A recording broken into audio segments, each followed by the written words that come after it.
গর্ভাবস্থায় মেয়ে বাচ্চা হবার একটি মাত্র চিহ্ন এর কথা আমি আজকে আপনাদের মাঝে শেয়ার করব।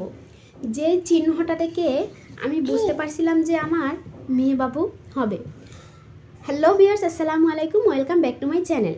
তো প্রথমেই আমি আপনাদের বলছি, আমি আপনাদের মাঝে যেগুলো শেয়ার করে আসছি বা আসি সেগুলো কিন্তু একান্তই আমার নিজস্ব ব্যক্তিগত সিমটমস বা লক্ষণ, যেগুলো আমি নিজে উপলব্ধি করেছি। যেহেতু আল্লাহর রহমতে আমার ছেলে এবং মেয়ে দুটোই আছে, তো আমি কিন্তু এখানে অন্য কারো বা শোনা কথা বা অন্য কারো কোনো কিছু প্রচার করছি না। আরেকটা কথা বলি, এভাবে সিমটমস দেখে কি আসলে কি বোঝা যায় যে ছেলে নাকি মেয়ে?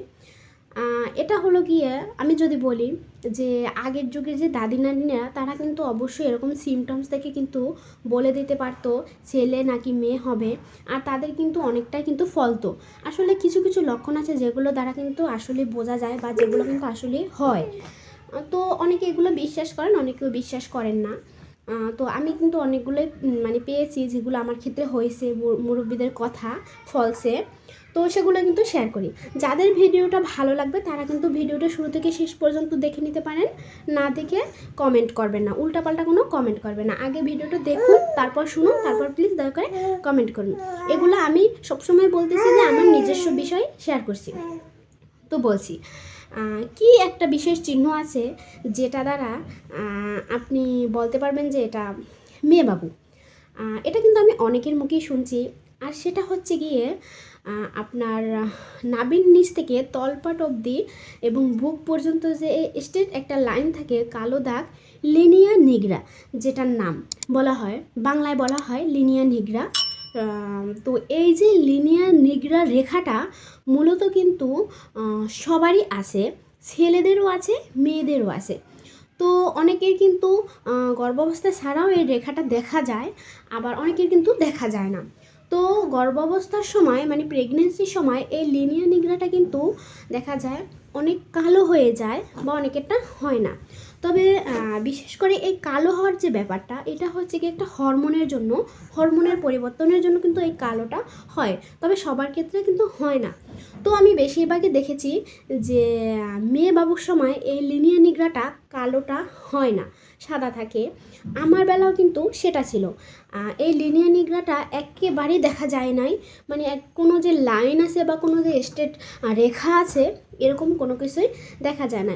তখন আমি কিন্তু অনেকের মুখেই শুনছি, আমার রিলেটিভ যারা আছে, যাদের ছেলেবাবু আছে, আমি আগেই বলি আমাদের বংশের ভিতর ছেলেবাবুই বেশি, মেয়েবাবু খুবই কম, কারো নাই, কারো একটা একটা এরকম আর কি, কিন্তু ছেলেই বেশি। তো তাদের মুখ থেকে যখন শুনছি তখন আমি শুনেছি যে যদি একটা ওরকম কালো লাইন হয়, রেখা দেখা যায়, তাহলে নাকি ছেলেবাবু হয়, আর যদি দেখা না যায় তাহলে মেয়েবাবু হয়। তো আমার না আসলেই ছিল না, কিন্তু তখন কিন্তু আমার মেয়েবাবু হয়েছে। তো আমার এই চ্যানেলে কিন্তু আমার ছেলে হবারও অনেকগুলো সিমটমস আছে, মেয়ে হবারও সিমটমস আছে, যেগুলো একদমই নিজের আমার ব্যক্তিগত, তোমরা চাইলে দেখতে পারো, আমি কিন্তু প্লে লিস্ট আকারে দিয়ে দিয়েছি। তো আর একটা কথা, তো এটা কিন্তু সবার বেলায় না, আমার বেলায় হয়েছে মানে হয় নাই এটা কালো, তোমার বেলায় কিন্তু হতেও পারে, তারপরে কিন্তু তোমার মেয়ে হতে পারে। এটা আসলে মূলত ডক্টরি ভাষায় এটা হচ্ছে হরমোনের পরিবর্তনের কারণে এক একজনেরটা এক এক রকমের হয়, এক একজনের শরীরে এক এক রকমের এক একটা জিনিস দেখা যায়। তবে কিছু কিছু ক্ষেত্রে মানে কিছু কিছু মানুষের আর কি, কিছু কিছু লোকদের মিলে যায়, মানে দেখা যায় মেয়ের বেলায় এটা হয় না, অনেকেরই মিলে যায়, কিছু কিছু অংশ মিলে যায়, 30% বা 50% মিলে যায়, এরকম হয়, কিন্তু সবার বেলা যে হবে এমনটা কিন্তু না। তবে আমি বেশিরভাগই দেখেছি যে যাদের আর কি ছেলে হয়েছে তাদের ওই রেখাটা একদম কালো হয়েছে, আমি দেখেছি। তবে মেয়ের বেলা কিন্তু এটা হয় না। তো এটা কিন্তু এক ধরনের বিশেষ চিহ্ন মেয়ে হবার। তো আপনারা চাইলে এটা মিলিয়ে দেখতে পারেন। তবে আমি তো বারবারই বলছি, এটা আসলে যে সঠিক হবে এমনটা কিন্তু না, কারণ সবার হরমোনের চেঞ্জ এক রকমের হয় না। আপনার প্রেগনেন্সির একরকম হতে পারে, আমারটা একরকমের, আর একজনের আর রকম, এটা আসলে এক একজনের একরকম হয়। তবে কিছু কিছু লক্ষণ আছে, সিমটমস আছে, যেগুলো দ্বারা আসলে বোঝা যায় যে ছেলে নাকি মেয়ে হবে। আদি যুগ থেকে মানুষ এগুলো বিশ্বাস করে আসছে, আবার কিন্তু বিশ্বাস বিশ্বাস করার মতো আছে, তবে সবগুলো না। ডক্টরি ভাষা এগুলো বিশ্বাস করা উচিত না। আপনাকে সঠিকভাবে জানতে হলে অবশ্যই ভালো কোনো স্থানে আলট্রাসোনোগ্রাফি করে তার মাধ্যমে জেনে নিতে হবে, এই আর কি। তো ভিউয়ার্স, আমার এই ভিডিওটা যদি ভালো লাগে তাহলে অবশ্যই আমার চ্যানেলটি সাবস্ক্রাইব করে আমার সাথে থাকবে।